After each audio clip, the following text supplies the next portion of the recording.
right, well, this is a very special episode of the International Commission Podcast. I'm Bucky Elliott, the media director, and it's a special episode because we're on the road, out on a road trip. So you'll have to forgive the little road noise and Siri chiming in for directions and all that kind of stuff. Because we're up here driving all over the state to do preparation retreats for the pastors that are going to host IC teams in the fall, which of course is the best time to come to New England. And so we're just going to talk about how this all got started and what we're doing this week. So let's welcome Shara Cowan, who is our VP for North America, and Laura Malati, who's the VP of our area strategy team. Thanks. Say hi. Thanks, Bucky. I appreciate that. Awesome. It's kind of awkward to record a podcast in a car, but we're here we are. It'll just be a nice, natural conversation, and I'll probably point out things that we see. So bring you along for the ride. So one or both of you tell me how did this all start developing in the first place? Well, how are we up here in New England doing an evangelism partnership? Well, interestingly enough, we have a friend of IC and a former vice president of IC who happened to be vacationing in this part of the country last year. And as he was vacationing, he met a man who is a director of missions who has, I forget how many, I don't know if he has 30 or 50 churches that he kind of oversees and encourages the pastors. And the conversation was brought up about Operation Andrew and how that works and how that's worked all over the world. And so his interest was piqued, and the more they talked about it, the more excited he got. And then they called me. And of course, as soon as I heard the possibility of going into New England and being part of something in Vermont, I was so excited. And it just has unfolded in front of us that way. It just seems that the Lord has just opened this door and opened this possibility at this particular time. And as we visited with pastors, I've already had several Zoom calls, and it's just been amazing the amount of excitement that is in their hearts about Operation Andrew and about missionaries coming here to help. So this is kind of a unique area in from what we've done before. Absolutely. In the Bible Belt. Yes, this is totally different. And we're going to an area that, we're going to a state that is not steeped in a lot of churches around every corner. We don't see that here. The churches are spread out over the state, and we'll be trying to cover different areas in the state when we come in October, not just going into one city and working there and spreading out, but really having a team that will be working in the northern part, a team in the central part, and a team in the southern part of the state. In a lot of these towns, the ones that we've been in anyways, are really small in population anyway, so we kind of have to spread out just for the sake of covering Absolutely. the ground and having enough people to go and visit. That's right. Not only are the churches spread out, but the churches are by and large very small. Some will have 10 members, some will have 20 or 30 members. I have found that in Vermont, if you have a congregation of 60 or 70, that's considered a large church. And so it's just a different way of thinking about it than in maybe the Bible Belt or southern states. Yeah, and the culture is different up here as well. I think a lot of people in the South understand that the North and South have some different cultures, different worldviews, different political beliefs. Just lifestyle is different. Now, it being a rural area, people that are in rural areas of the South might actually have a lot in common. Yes, I think with country so. people here, but just the mindset is different. It's very, like Russ has told us, it's not only post-Christian, it's pre-Christian. Yes. Because so many people are third or fourth generation in of a family that has no religious affiliation, has no Bible knowledge at all, and So you're starting from the ground up. We absolutely are starting. And one of the things that this time we're going to be very conscious of is that the pastors that are working in this state have worked, some of them for 10 years or more, building relationships, trying to be accepted in those communities, trying to be part of the community, trying to be able to have that voice, that influence, that opportunity. And so we want to cooperate with that, and we want to be sure that we are building on the foundation that they have already established, that we're not doing anything that is going to be a detriment to them or make things more difficult for them. And so it's going to be important that we learn a little bit of the mindset and the culture and the background of what we're doing here. I've talked to some of the pastors who've said that it's taken them a whole lot of investment to first just be part of the community, and then to build relationships and to be trusted, especially when someone knows that you're a Christian and have all these preconceived notions of what they think that is, what that means, or what your agenda is. So it's kind of a delicate thing. These relationships are very precious to them, and I just want to talk to anybody who is interested in joining the team to come up here this time or some other time to New England. I hope you do. But just be aware that they're kind of nervous here. Some of them are kind of nervous about people coming from other parts of the country to interact with the people that they've been working so hard to gain trust from. So just know that they have that on their minds. But for them to hear that our priority is to actually partner with them, come alongside them, to follow their lead, and just work within the bounds of those relationships they've already been building. I think they've been encouraged by that. But just know that that's kind of on the mind. Well, in addition to that, when you come up here, you're dealing with people with have a totally different mindset, a totally different understanding of how life works, of what their values are, of what their moral compass is. And so, we're coming up here, and we're going to be very careful that we're respectful as we present the gospel, as we share the love of Christ. And so sometimes in the southern states or in the Bible Belt, we have that assumption that everybody has heard, everybody understands who Jesus is, everybody's had multiple opportunities to accept or reject Christ, and that's not really the way it is here. There's so many families, like you mentioned a minute ago, that have no biblical understanding, have no knowledge of the scriptures, who really don't know Jesus outside of using his name in a derogatory manner. And so it's really an opportunity to introduce him as a person, as our Savior to them, so that they begin to understand that he really lived, and he really died, and he really has made it possible for us to have salvation as forgiveness. And he's the one that can really heal the hurts and repair the brokenness in us. And so it's moving from informational understanding to really moving into a relational understanding, a reality kind of understanding that he's a person that loves you and cares about you. And my hope is that this team that will come will have a love for the people enough to be so respectful and so tender and kind in how they present him, because how we present him sometimes is just as important as what we say when we present him. And so we just need to be very conscious that we're going into a place we've never been before. And I really feel like God's fixing to do something with this. I feel like this is a huge opportunity that the Lord is opening up for us to be able to come into an area that really doesn't have a background, a history, a heritage, an understanding.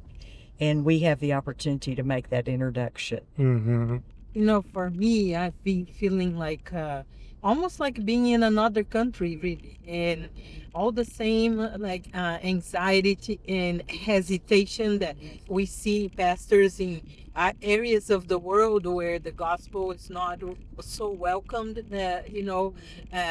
Areas of the world where people are afraid of what's going to happen if they walk around with these people and present the gospel. Are they going to be accepted afterwards, in the and all that? It's pretty much looks like the same to me. I can see in the faces of those pastors as we explain to them what we are doing, and they're like probably thinking, is this gonna work here? Yes. And just like it is when we go and we start the ministry and a partnership in new countries and new areas. I believe this is going to blow their mind, what is going to happen if they do put the effort into praying and into doing the process of preparation.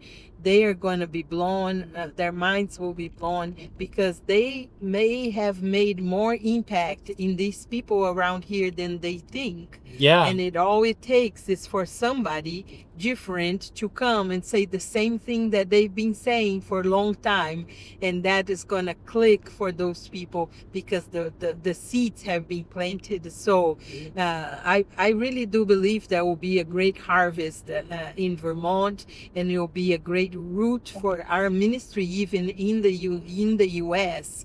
as we take more. I guess a bigger foundation inside the U.S. with our ministry. It will be good to have this experience in Vermont as part of a model or an example that it works, and it will work in America if we put our mind to it. Absolutely. So along with the encouragement that I think I've seen after some of them hearing that we don't want to come and knock on doors, do cold calls. We don't want to just pop into your community as foreigners and say, hey, look at this, here's the gospel, when you've been laboring here to share and show and demonstrate the love of Christ to these people. And it's not as if you haven't been sharing the gospel, and we're not trying to pretend that that's the case, but we really want to work alongside you in those relationships that you do have, and that you've been planting and watering those seeds, and maybe you have been explicitly sharing the gospel and not seeing results. And so on that side of it, some of the questions that people asked, especially yesterday, kind of did indicate that there's this maybe a little bit of a hesitation, I think it might partly be a lack of understanding of exactly how Operation Andrew works and how that's going to dovetail into what they're trying to do. Maybe I think that is just the uncertainty and the just not really knowing for sure how that's going to look in their community. I think they've got a little bit of a skepticism because they've had groups come right and do other things and not just knock on doors, and they realize here it's not. In some places, and sometimes, of course, individual to individuals, they may be ready to hear they've seen results or haven't seen results, but they haven't found that kind of thing, cold calls, to be really effective here. And so telling them, if you put these people on your prayer list, and then we come and we visit those people, and these arranged visits, this really, really works. We've seen this work all over the world. Tens of millions of people have accepted Christ through this kind of evangelism. Still, people had questions about, like, well, I've been praying for so-and-so for all of these years, and I've had opportunities to share the gospel with them, but still they haven't accepted Christ. How will this be any different?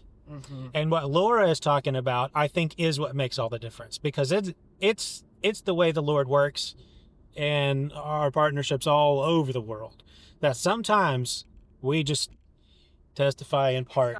I mean, we're sharing the whole gospel, but the Lord uses us together. And so, man, so many times I've seen that play out where somebody's been praying for a family member, investing in that relationship, has been the one sharing the gospel, basically been living in Operation Andrew, whether formally or informally, for a long time, but they just haven't seen a breakthrough. God uses another witness That's right. from the outside sometimes to be the one that breaks the ice and breaks through. That's exactly right. For some reason. We have a tendency to say it or to show it or to teach it the very same way over and over and over. And sometimes you have someone else come in and they say it in just a little bit of a different way, or they demonstrate it in a different way. And for some reason, that just is the thing that clicks. That's the thing that all of a sudden it makes sense. All of a sudden they grasp it. And all of a sudden they realize, I need this. And so I think that's what Laura was talking about, that new voice, that different voice, saying the same thing, but just saying it maybe a little bit differently or in different terminology. And it just makes the difference. Or maybe it's just time that seed has grown and it's ready finally to be harvested. I'm not sure. Yes, I'm not sure exactly. You know, the prayer opens their spirit to receive it. And it may be something that was said before, but I've noticed that many times there's one sentence that the presenter says that in his mind, he didn't even know he was going to say that sentence, but he says something like, I've seen people say, like, for instance, you've got to get that key and turn it in your mind. And then they go, oh, that's what I needed to hear. I just need to turn a key, you know, and it's like, what? Like all the theology that it exists in the world, you took turn a key as the thing that is going to help you, you know. So it's just the Lord knows the word that person needs to hear. And because they've been prayed for, the Holy Spirit starts working within them. They may even have a dream about somebody coming to talk to them. Sometimes they have this question in their mind for a whole week, and then that question is asked of them when the missionary comes and sits with them, and they go, what? How did you know that I was asking this question in my mind this last few days? So there's a lot of things that play a part in God's preparation for us to be there in that moment with those people. And it's not that the other people were not preparing before.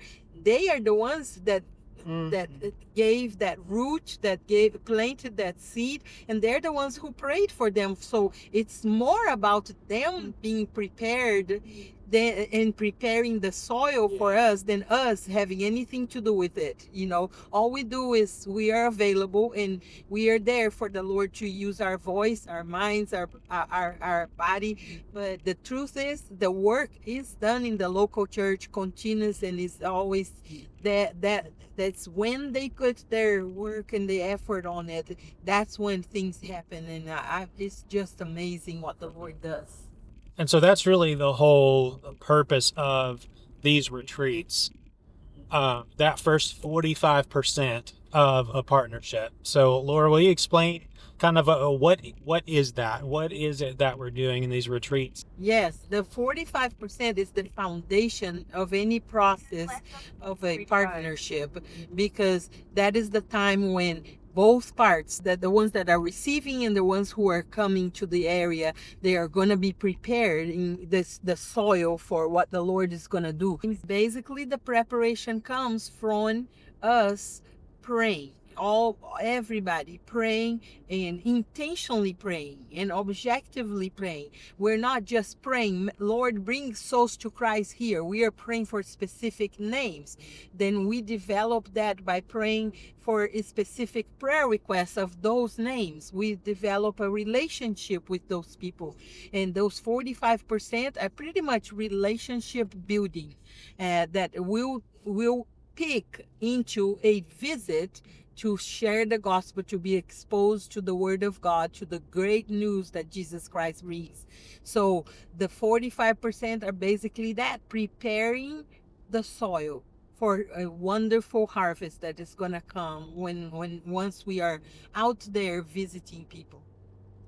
So these retreats we've gathered, or not we, but the local leadership here has gathered pastors and church members together to learn about that 45%, what their responsibility is leading up, what to expect as they do that, what to expect when the team comes, and give them a little preview of how this begins and ends and continues with them and discipleship after our team goes home. So how did all of these pastors and church members get here, and what do you teach them? It starts with an invitation, like people like Shara, who are the air strategy leaders of the world. Shara is for the United States. They will establish a contact with this person that is we call many times as the man of peace, who is the person who will help us open the door. And that person will introduce us to local churches that will together make the effort to be involved in this, and they will send us an invitation and say, come and join us. And that's when, once we receive that invitation, then we start asking the churches to make the commitment to prepare. And then we do these retreats where we explain to them everything, or their responsibilities, like you said, and all that. And we ask them to start the process of a relationship building and all the things that they can do so that they can have visits for the team to come. So when we come, they know that we're coming, they are prepared to receive us. And also the people that are visited, our goal is to visit people who know we're coming, who know that we're going to come to speak about God, and they say yes for us to come and pray with them, speak about God in their house, in their home, or somewhere that we meet them. So that is a big part. That's the whole foundation of the entire process. And so on this particular one, we're, rather than going to just one central location where everybody from that country, surrounding countries all come for a several day retreat and they're all learning this together, we're road tripping, going from, we flew into the north, drove down to the south, started to the south. We're in central Vermont yesterday and going up north now, where in each of those locations we did have people from surrounding towns and states come together. Why are we going to these different regions, and how is that partnership going to look in the fall? So the reason that we're going to different regions is because the churches are so spread out in small communities and small towns. And so the man who is in charge of all of these churches and works with all these churches felt that it would be better attendance wise for us to have 3 retreats in these 3 sections of Vermont rather than try to have one retreat in the center of Vermont, because the travel is more difficult. You have mountains in Vermont, and so you're having to go around the mountain or over the mountain. And so even though it might be 17 miles, it may take you an hour and a half to get there. And so we just felt like it would be simpler when we come to train to be able to talk to as many pastors in one section of the state as we could. And so we were able to talk to about 6 pastors day before yesterday, and yesterday we had about 6 or 8 more pastors, but there were over 30 people that were there, counting pastors and church leadership. And so we had the central meeting yesterday and part of last night, and we'll have the next meeting this afternoon in the northern part. And so we're really excited that there's a strategy and there's a plan in place already for the logistics of how to try to work on this and accomplish this, not just in a large town, but statewide, to see what God might want to do with the entire state. And I've got to tell you, the man that we're working with is so amazing. His heart is to see God open a new door in New England every year. And so he feels like, this year it's Vermont. He's hoping that next year and the year after that, it'll be a different state that we'll be able to go into and share Christ in those states. And I'm so excited about that. It's really cool. So we've been through a lot of these little towns, Yes. and we've stayed in a few of them and sampled their little markets and little breakfast cafes and other restaurants. They've all got a McDonald's and things like that. One of them had a Walmart, Dollar General, things like that. But there's a lot of local culture here, and it seems like every town kind of has its own little little mini culture and its own little claim to fame, and people are very proud of their little towns. And it's been great getting off the beaten path, Yeah. so to speak, and seeing the little the exciting little things, that stopping and reading about the statues and the things that are historical, and that's been so fun. So I think they're very charming little towns. They're a lot like what you'd find in Middle America, except that all the buildings are distributed over and through the hills, which I just think adds to the charm and the aesthetic of the place, which is a lot of fun. And some of the restaurants are in old historic houses, and all the shops are too, of course. So that's really fun to see. But how would you describe the culture, the setting, the soil environment of where our teams will be up here? Well, for me, I just want to say one of the things that struck me yesterday was we were at Randolph, and Randolph was established in 1781, and that just blows my mind that we're in a town that was really one of the first towns in the United States, in America. And, you know, they're proud of the culture and they're proud of their history. And I've learned so much history just by being in the state of Vermont. And I think it's going to be an eye-opening experience historically to help us understand a little bit more about where we've come from and how it all started. Clearly, the people in the southern part are going to be a little bit different than the people in the central part. And then the central part's going to be a little bit different than the people in the northern part, because in the northern part, you're going to be closer to Canada. You're going to find more people who speak French in that part of the country. And so each region is going to be a little bit unique. We were talking at breakfast this morning how it's going to be interesting, because as the teams spread out over the state, you won't have teams having the same experience because they'll be in different locations. They're all still in Vermont, and yet there's going to be a uniqueness to the location where they'll be. And yet, as Bucky said, all these little towns are so quaint.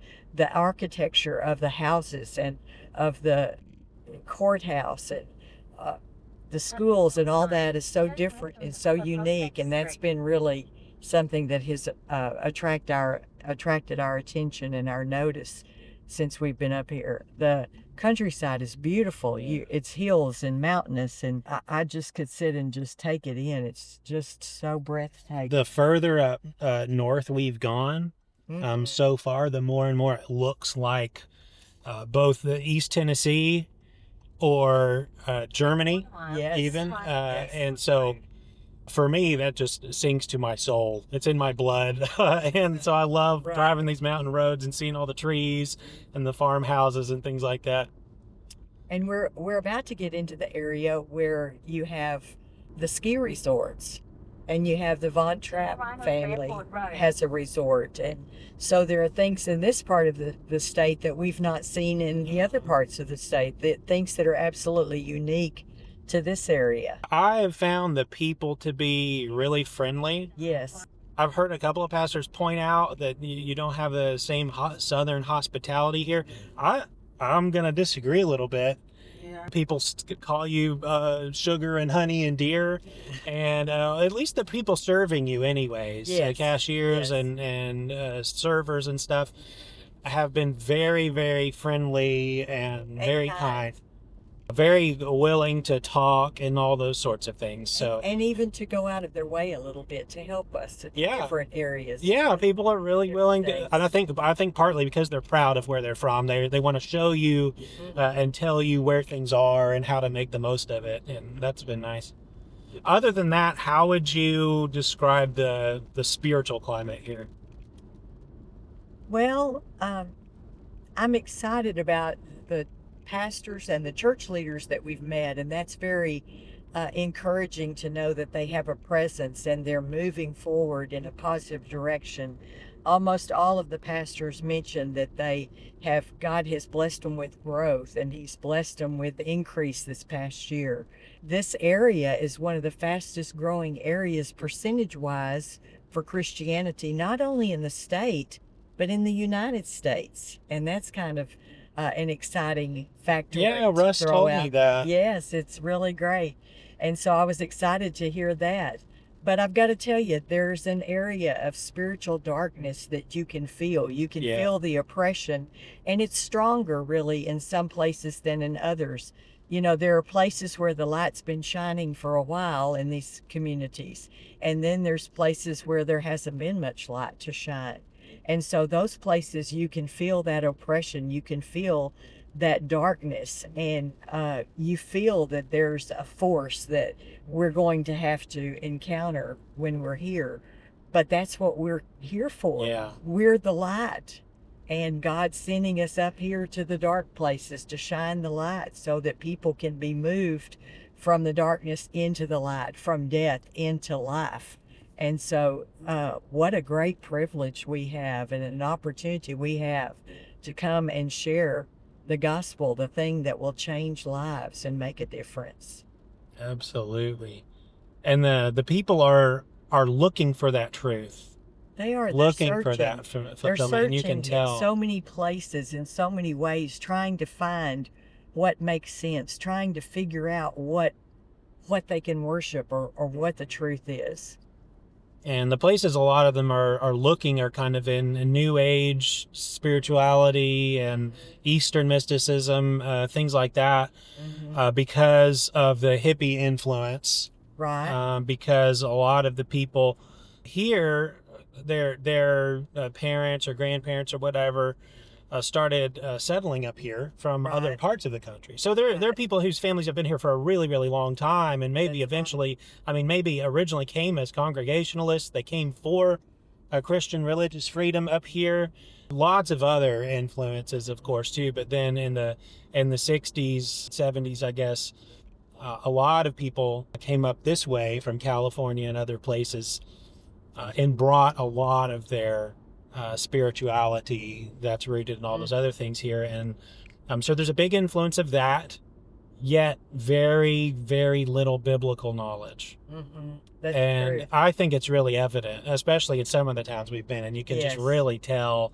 And the thing is that I was really thinking when Bill was preaching this morning about when Jesus on the cross says, "Forgive them, for they know not what they do."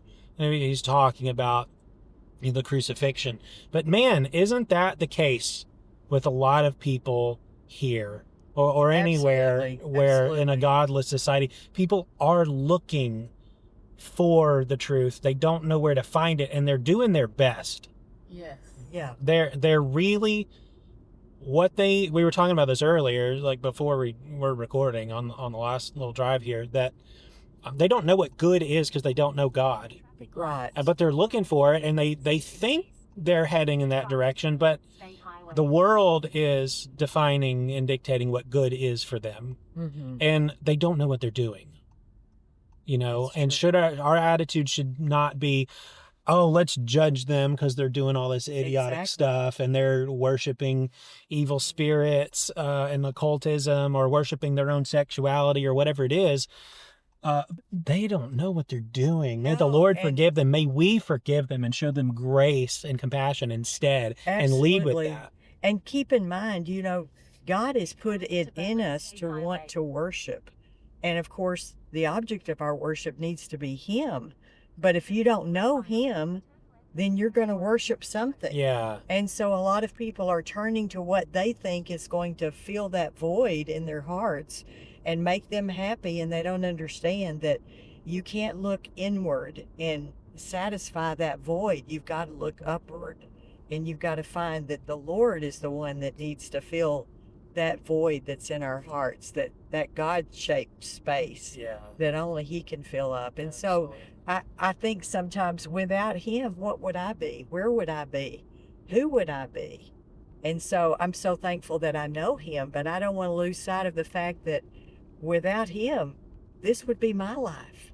And there was a time that it was my life. At the next traffic And light, so turn we can't ever get so far past that experience of our salvation, our forgiveness, that we forget that there are others that are walking in darkness that just can't find the path. They don't know where to turn. This is kind of shifting gears a little bit, but how different this place is from Brazil.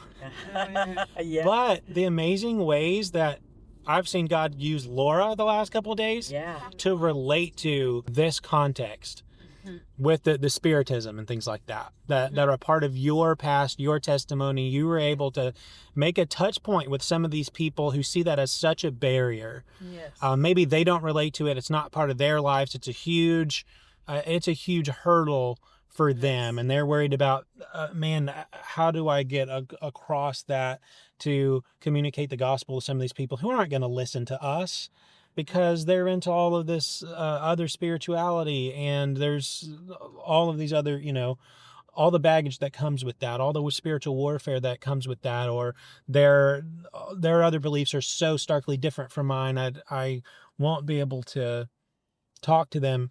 And, Laura reminding them that there's a lot of believers who can relate to this. And that's one of the benefits of us bringing a team with people from other places. Maybe they're from Brazil, or maybe they're from somewhere else, but they do have that in their past. And that person might be able to relate to your friend that you are having a hard time connecting with. And just that's your testimony of how God saved you from that.